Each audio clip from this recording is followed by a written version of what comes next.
Deep beneath the awe-inspiring grandeur of St. Peter's Basilica lies a sacred space, the Vatican Grottos. For centuries, these subterranean chambers have served as the final resting place for popes, cardinals, and other notable figures of the Catholic Church. The air is thick with incense and the weight of history, each tomb a testament to a life dedicated to faith and service. The faithful gather here, whispering prayers and seeking solace in the presence of those who came before. These grottos, carved out of the earth, symbolize the passage from the earthly realm to the eternal. The tradition of burying popes in St. Peter's Basilica dates back centuries.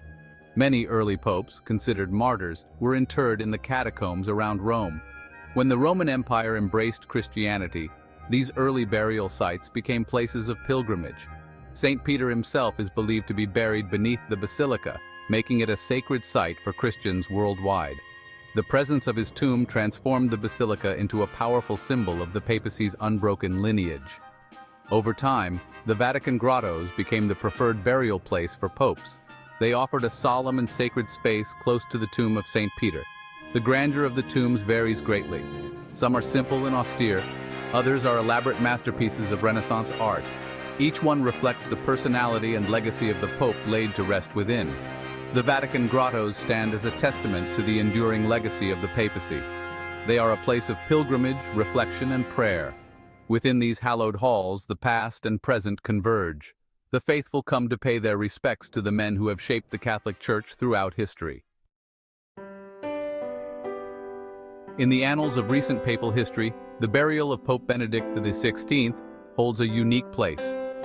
Benedict, known for his theological brilliance and introspective nature, stepped down from the papacy in 2013. His decision, a rarity in papal history, sent shockwaves through the Catholic world. He chose to live out his remaining years in quiet contemplation within the Vatican walls.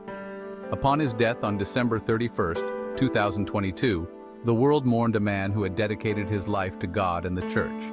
His funeral, a solemn affair, reflected his wish for simplicity. He was laid to rest in the crypt that once held the tomb of his beloved predecessor, John Paul II. Benedict's burial, while rooted in tradition, also carried a sense of transition. His resignation had paved the way for a new era in the Catholic Church. His burial, in the tomb of a pope who had captivated the world with his charisma, served as a poignant reminder of the ever-changing nature of the papacy. It was a passing of the torch, a moment of reflection on the past and anticipation for the future. Jorge Mario Bergoglio, the man who would become Pope Francis, was born in Buenos Aires, Argentina. His upbringing, rooted in the Jesuit tradition, instilled in him a deep commitment to social justice and a profound sense of humility. These values would come to define his papacy. Elected to the papacy in 2013, Pope Francis quickly captivated the world with his warmth, humility, and unwavering commitment to the poor and marginalized. He chose the name Francis after Saint Francis of Assisi, the patron saint of animals and the poor. It was a clear signal of his desire to lead a church that was close to the people, especially those often forgotten or overlooked. Pope Francis's papacy has been marked by a series of bold moves and pronouncements. He has consistently challenged the church to embrace a more inclusive and merciful approach. From his simple lifestyle to his outspoken advocacy for the poor, Francis embodies a different kind of papacy. He has often said that he wants a poor church, for the poor, emphasizing the need for the church to be a force for compassion and justice in the world. Pope Francis, in line with his characteristic humility, has made an unconventional decision regarding his own burial. He has chosen to break with centuries of tradition and be laid to rest not in the Vatican Grottos, but in the Basilica of Santa Maria Maggiore in Rome. This decision, while surprising to some, aligns perfectly with his vision of a humbler, more accessible church. Furthermore, he has requested a simple burial, devoid of the pomp and ceremony often associated with papal funerals. He desires a single zinc-lined wooden casket. This stands in stark contrast to the traditional three-casket burial of past popes. His instructions reflect his belief that death should be approached with the same simplicity and humility that characterized his life. This departure from tradition has sent ripples through the Catholic world. Some view it as a radical departure from established protocol, while others see it as a courageous act of humility. Regardless of interpretation, Francis's decision has sparked a conversation about the nature of papal authority, the meaning of tradition, and the importance of leading by example. Section 5. Santa Maria Maggiore, a place of special significance. The Basilica of Santa Maria Maggiore holds a special place in the heart of Pope Francis. It is one of the 4 major basilicas of Rome and is deeply revered for its association with the Virgin Mary. Francis has often been seen praying quietly within its walls, seeking solace and guidance. The basilica houses the venerated icon of, or protectress of the Roman people, believed to have been painted by St. Luke himself. Pope Francis has a deep devotion to this icon.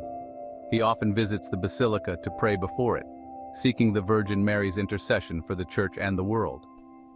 By choosing Santa Maria Maggiore as his final resting place, Francis aligns himself with the basilica's spirit of humble devotion. He positions himself not as a distant figurehead, but as a man of faith seeking solace and guidance in the same places as everyday Catholics. His choice speaks volumes about his desire for a more approachable and relatable papacy. Section 6. A simple choice, a profound message. Pope Francis's decision to have a simple burial and be laid to rest outside the Vatican is a profound statement. It reflects his belief that the true measure of a person lies not in their earthly possessions or titles, but in their relationship with God and their service to others. His choice of a simple wooden casket, devoid of ornamentation, speaks volumes about his view of death as a natural part of life, a transition to be met with humility and acceptance. It is a stark reminder that in death, as in life, all are equal before God. This decision is not merely about logistics. It is a powerful symbol of Pope Francis's desire to dismantle the walls of grandeur and formality that often separate the church hierarchy from the people it serves. Section 7. The future of papal burials, a legacy of humility. Pope Francis's break from tradition raises intriguing questions about the future of papal burials. Will his successors follow his lead and opt for simpler, more accessible resting places? Or will they revert to the grandeur of the Vatican Grottos? Only time will tell how Francis's decision will shape the future of papal burial customs. However, one thing is certain: his choice has challenged the Church to re-examine its relationship with power, tradition, and the true meaning of service. It is possible that his example will inspire future popes to prioritize humility and accessibility over pomp and circumstance. His legacy may very well be a papacy that is closer to the people both in life and in death. Section 8. The weight of tradition, the power of choice. The papacy is steeped in tradition, rituals, and symbols that have evolved over centuries. These traditions hold deep meaning for Catholics worldwide. They serve as a tangible link to the Church's long and storied past. However, tradition should not be a static force that hinders progress or prevents the Church from evolving with the times. Pope Francis, through his actions, has shown that it is possible to honor tradition while also embracing change. His decision to break from papal burial customs demonstrates the power of individual choice and the importance of leading by example. He reminds us that true leadership lies not in clinging to power or prestige, but in serving others with humility and compassion. Section 9. Conclusion, a legacy etched in stone and spirit.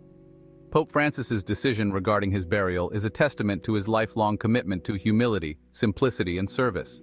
It is a powerful reminder that true leadership lies not in earthly titles or grand gestures, but in the quiet dignity of a life lived in service to others.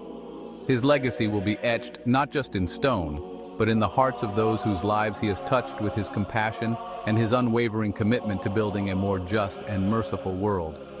His final resting place, a place of humble devotion, will serve as a lasting testament to his belief